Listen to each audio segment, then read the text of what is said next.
What is going on, everyone? Anthony Drew Gary here, and today we are talking about how to intentionally grow your network. And I know that networking can be a four-letter word, even though it's got a lot of letters. The idea of it can be slimy feeling, just spamming people, doing obnoxious things, trying to get folks' attention.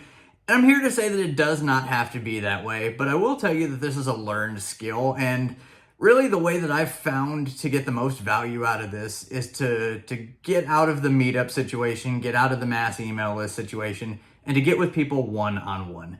And so the best thing that I've got to talk about here is identify 5 people that are in your network.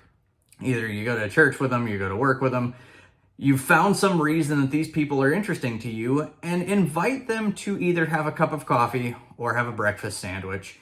And usually in the morning is the best time to get them before they get on with their day, basically, is that if you can get some time with these folks, just to have a quick conversation with them, exchange, stories, and find out if there's an opportunity for one of you to help one another and vice versa.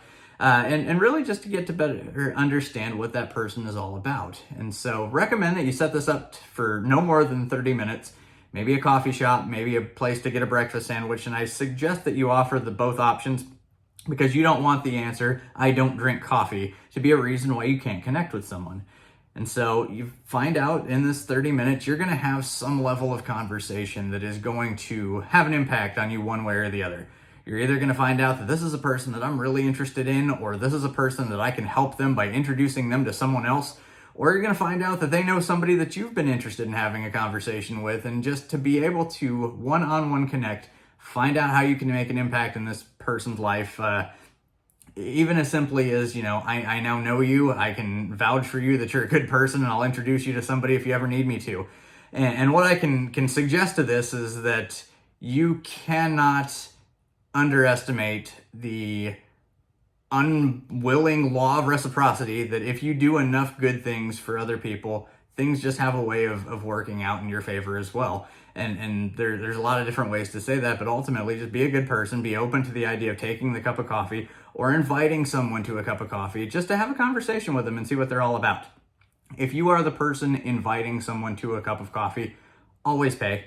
And that's just part of the unwritten rules of this. If you invite somebody, you're going to ask for some of their time, and in response for that, you're going to cover their drink, or you're going to cover the breakfast sandwich. It's going to cost you somewhere between $5 and $10. But I would estimate that on average, the return on your $5 or $10 just by having an enjoyable conversation with someone new is going to be well worth it.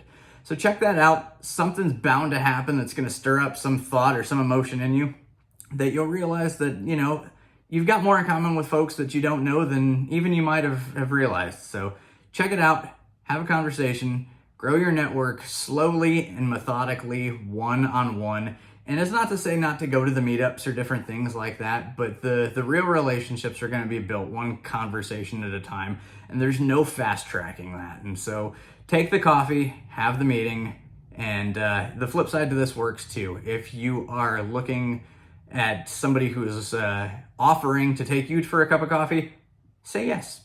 There's really no downside to it. If you need to limit it to 30 minutes to make sure you have an escape on the back end of it, do that. But take the cup of coffee and ultimately grow your network with meaningful relationships. Hopefully this is beneficial to you. Feel free to subscribe to the channel. You'll be the first to know about new content each and every Wednesday. And if you are looking to transact real estate in the Indianapolis market, I can help you with that. Get in touch with me either in the comments or at indeedwall.com. And one last thing for the folks that are watching this video, recognizing this Hoosier Cup hat right here, wanted to feel like a winner, so I had to support Red Team. Red Team's going to win again this year.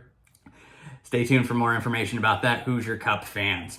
Till next time, this is Anthony Drew Gary, host of The How To Show, signing off.